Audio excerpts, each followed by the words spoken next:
अभी थोड़ी देर पहले क्वार्टर वन जीडीपी के नंबर्स आए हैं। भारतीय अर्थव्यवस्था बहुत तेज गति से ग्रो कर रही है। उसका सबूत 7.8% की जीडीपी ग्रोथ क्वार्टर वन में दर्ज हुई है और किसी भी अनुमान से ये बहुत ऊपर है। ऐसा क्या हो गया, देश की अर्थव्यवस्था इतनी तेजी से क्यों ग्रो करके गई? और जो ट्रम्प के टैरिफ्स लगे हुए हैं भारत के ऊपर, 50% उन्होंने टैरिफ लगाए हैं, क्या भविष्य में ऐसी ग्रोथ देखने की संभावना और बनती है या फिर यहां पर लग जाएगा स्पीड ब्रेक? इस पे बात करने के लिए मेरे साथ दो खास मेहमान इस शो में शिरकत कर रहे हैं। मेरे साथ शरद कोहली जी, सीनियर इकोनॉमिस्ट, जुड़े हैं और साथ साथ जनक राज जी, डॉक्टर जनक राज जी मेरे साथ इसमें मौजूद हैं, फॉर्मर एग्जीक्यूटिव डायरेक्टर आरबीआई के। आप दोनों का ही बहुत बहुत स्वागत है बिस्तक पे। धन्यवाद रजत जी। थैंक यू सो मच रजत, आपको और बिस तक के सभी फॉलोअर्स, व्यूअर्स, सब्सक्राइबर्स को मेरे ग्रीटिंग्स।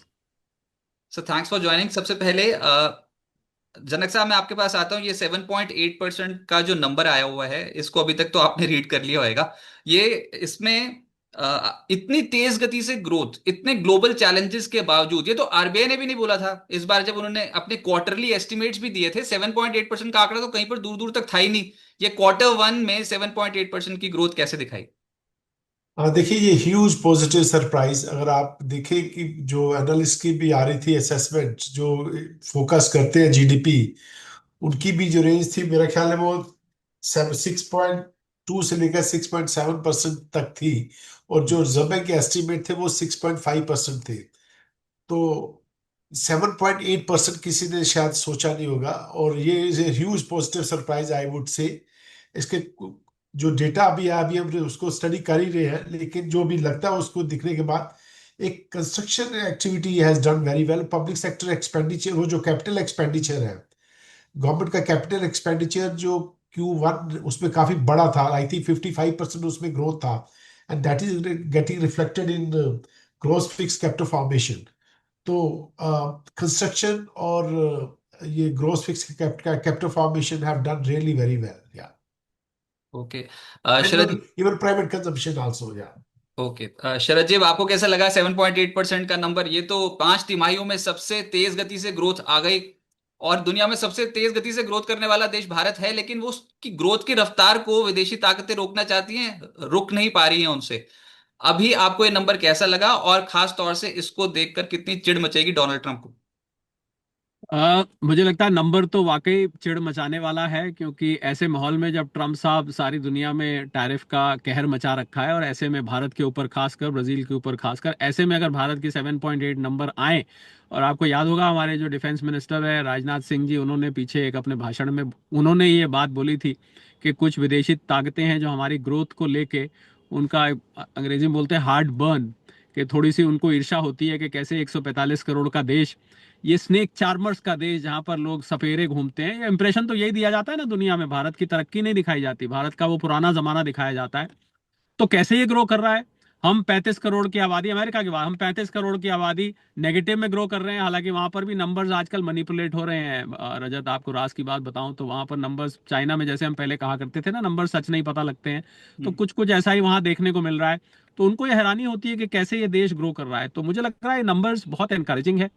और ये उन सब लोगों के मन में जिनके मन में मायूसी आई थी जब से 27 अगस्त से अमेरिका ने ये हरकत करी है। देखिए, मैं अमेरिका वर्ड यूज करने में मुझे ना हिचकिचाहट हो रही है।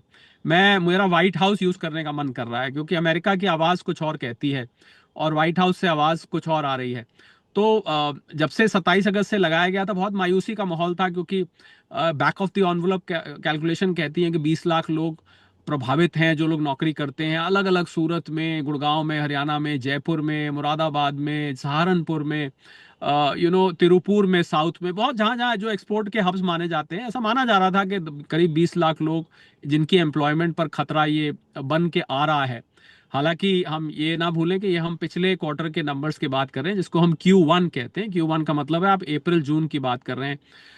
दो सेक्टर्स मुझे लगते हैं थोड़े से स्लो डाउन है। उसका उसका reason beginning of the financial year होता है। मार्च में आपकी एक spur of the activity, spurt होता है एक्टिविटी में। और जब आप नया एक फाइनेंशियल ईयर शुरू करते हैं तो उसकी शुरुआत अमूमन तौर पर, उसकी शुरुआत बहुत तेज रफ्तार से नहीं होती है। तो ये और भी प्लेजेंट सरप्राइज है कि एक नए फाइनेंशियल ईयर 25-26 की हमने शुरुआत करी और हमने बहुत धूम धड़ाके से इसकी शुरुआत करी है। मैं खासकर मैन्युफैक्चरिंग सेक्टर को और एग्रीकल्चर सेक्टर को बहुत हैरान हूँ। 3.7 मैंने एग्रीकल्चर को देख के बहुत हैरान हूँ। हालांकि अब ये आगे जो क्वार्टर है इसमें, क्योंकि मानसून इस बार काफी जोर शोर से आया है, तो थोड़ा बहुत आपको वहाँ 19-20 दिखाई देगा। माइनिंग एक्टिविटी पिछले अगर हम साल के इसी क्वार्टर से लें, जिसको हम ईयर ऑन ईयर कहते हैं, तो आपको थोड़ी सी माइनिंग में स्लो डाउन दिखाई देगा। उसके अलावा आप ब्रॉडली देखें अगर इकोनॉमी को, तो इकोनॉमी में, और मेन रीजन अगर आप मेरे से पूछें कि क्या रहा है, आपका मेन सवाल यही था कि किस वजह से ये इतना आया है, तो मुझे लगता है मैं एक तो गवर्नमेंट का कैपिटल एक्सपेंडिचर को मानता हूं, दूसरा प्राइवेट कंजम्पशन को मैं उससे भी बड़ा रीजन मानता हूं।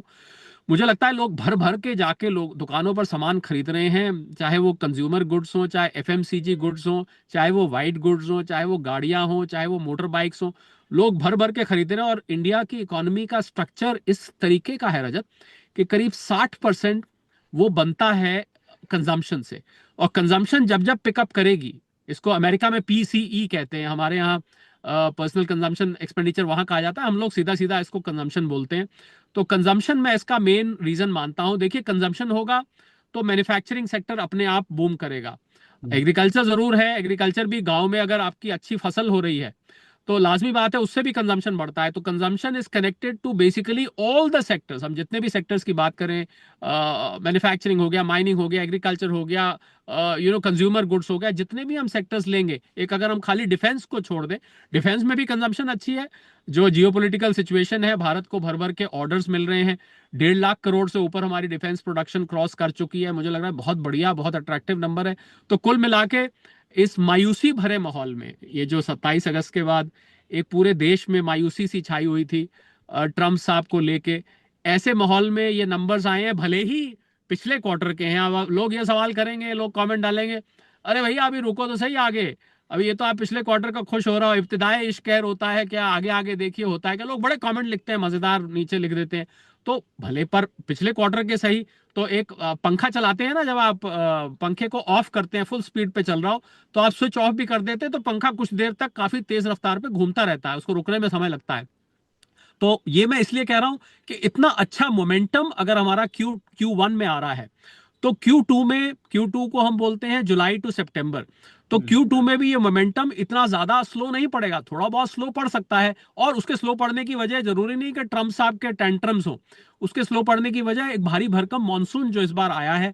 आप देख रहे हैं कि नॉर्दर्न इंडिया बुरी तरह से इफेक्टेड है, खासकर हिली रीजन्स हम लें, और हिली रीजन्स क्यों, आप राजस्थान जैसी जगह जो रेगिस्तान सूखे के लिए जाना जाता है, वहां इतनी बारिश हो रही है। यूपी तो ले वो जरूरत लीजिए से ज्यादा अच्छा आ गया मानसून, ये भी प्रॉब्लम हो रही है इस बार तो। हाँ, मतलब देख वही के मेरा मतलब। परेशानी हो रही है, ये तो बहुत ही बिल्कुल ज्यादा बाढ़ बिल्कुल बाढ़ आई हुई है। बिल्कुल इनंडेशन की वजह से इकोनॉमी में लॉजिस्टिक्स थोड़े मुश्किल हो जाते हैं, सामान की आवाजाही मुश्किल हो जाती है, थोड़ा बहुत फसलों को भी नुकसान होता है। तो नेक्स्ट क्वार्टर में थोड़ा सा ये मॉडरेट हो सकता है, पर कुल मिला के बहुत अच्छी खबर मैं मानता हूं।